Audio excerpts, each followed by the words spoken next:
Bienvenue à vous tous. Aujourd'hui, on va faire l'autopsie d'une fête qui n'en avait que le nom, la Fête de la musique 2025. Oubliez les scènes de liesse et les concerts improvisés. Ce qu'on va vous raconter, c'est le bilan sanglant d'un pays sous tension, une soirée transformée en baromètre de nos angoisses les plus profondes. Au programme, violence décomplexée, psychose collective et fiasco culturel monumental. Avant de plonger dans ce joyeux programme, si ce n'est pas déjà fait, abonnez-vous. Ça nous aide à continuer de mettre les pieds dans le plat. Et surtout, préparez-vous à commenter. La question est simple. Comment cette fête de la musique s'est passée dans votre ville? Racontez-nous la réalité, pas le conte de fées. Allez, c'est parti pour le requiem. Commençons par le plat de résistance, si j'ose dire, la violence. Parce que le 21 juin 2025, la France n'a pas seulement dansé, elle a saigné, et pas qu'un peu. On assiste à ce que les flics eux-mêmes appellent la démocratisation de l'usage du couteau.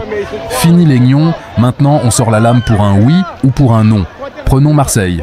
Un week-end sanglant, nous disent les médias. Le clou du spectacle, un adolescent de 15 ans, poignardé à la gorge en pleine journée. Le motif ? Accrochez-vous bien, un mauvais regard. Voilà, un regard de travers et on se vide de son sang sur le trottoir. Le suspect qui s'est rendu a 15 ans lui aussi. Une génération qui règle ses comptes à la machette. Mais ce n'est pas tout. La veille, un homme est tué près de la gare Saint-Charles dans une rixe. L'agresseur s'enfuit en scooter. Le matin même de la fête, un homme de 41 ans est abattu par balle en résistant au vol de sa sacoche. 3 homicides en moins de 24 heures. Et on ne parle même pas des règlements de comptes habituels. Non, on parle de vous, de moi, qui pouvions nous trouver au mauvais endroit, au mauvais moment. La Bretagne, d'habitude si paisible, pensez-vous. À Rennes, la soirée se solde par 2 agressions au couteau, dont un mort. La ville avait pourtant sorti le grand jeu sécuritaire, des périmètres, des postes de secours. Résultat ? Un cadavre de plus. Preuve que mettre un flic à chaque coin de rue ne change rien à la sauvagerie ambiante. Ah, mais la violence n'est pas que gratuite, elle est aussi... politique.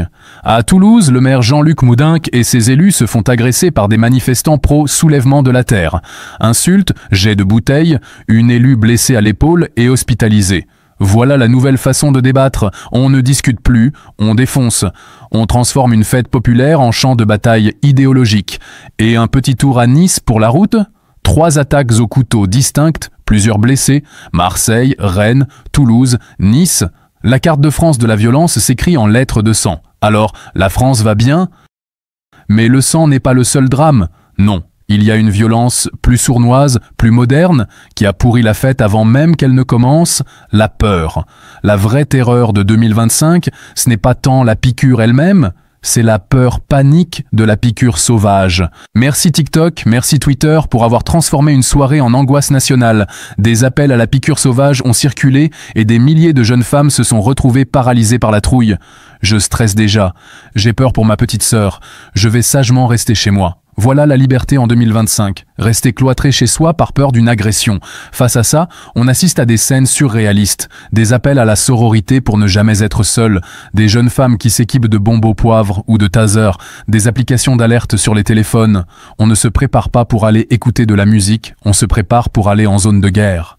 Et le plus ironique dans tout ça, le plus tragique, c'est qu'après cette psychose généralisée, aucun bilan officiel, aucun chiffre ne vient confirmer une vague massive de piqûres.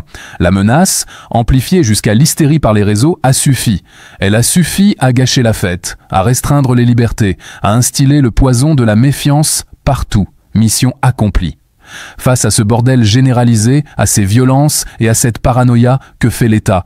Il sort les muscles, évidemment. La fête de la musique 2025 n'était plus une fête, c'était une opération de maintien de l'ordre à l'échelle nationale. Policiers, gendarmes, périmètre de sécurité, fouilles, palpations, interdiction de l'alcool, du verre, une France sous cloche. À Paris, la préfecture a même autorisé la surveillance par drone. Big Brother vous regarde danser. En Ille-et-Vilaine, on a interdit le transport de sound system pour empêcher les free parties. La spontanéité, morte et enterrée sous une montagne d'arrêtés préfectoraux. La liberté de 1982 est devenue la sécurité de 2025. On ne célèbre plus, on quadrille. Et pendant que la rue est sous haute surveillance, que se passe-t-il sur nos écrans ? Le clou du spectacle, le grand concert de France Télévisions, censé être la vitrine de la joie nationale. Résultat, un fiasco total, un enterrement de première classe. Les réactions des téléspectateurs sont collector. Déprime de la musique, quelle tristesse, ambiance pesante. Un type a même tweeté qu'il était à 2 doigts de s'ouvrir les veines. Pourquoi? Parce que France TV a eu l'idée géniale de nous servir une soirée de protest songs. Des chansons engagées, militantes, pleines de conscience sociale. Le soir de la fête de la musique, un internaute a résumé le drame. Dans « Fête de la musique », il y a fête, non? Apparemment, le message n'est pas passé. Et la cerise sur ce gâteau rassis, pendant que Paris s'ennuie à mourir devant un concert hors de prix et hors sujet, la vraie musique, celle des territoires, agonise. Des coupes budgétaires drastiques de la part des collectivités. Moins 20, moins 30, jusqu'à moins 50% de subventions. Des festivals qui ferment, des scènes qui sautent, des artistes et des techniciens sur le carreau. On finance un enterrement en direct à Paris pendant que les vrais musiciens crèvent la dalle en province.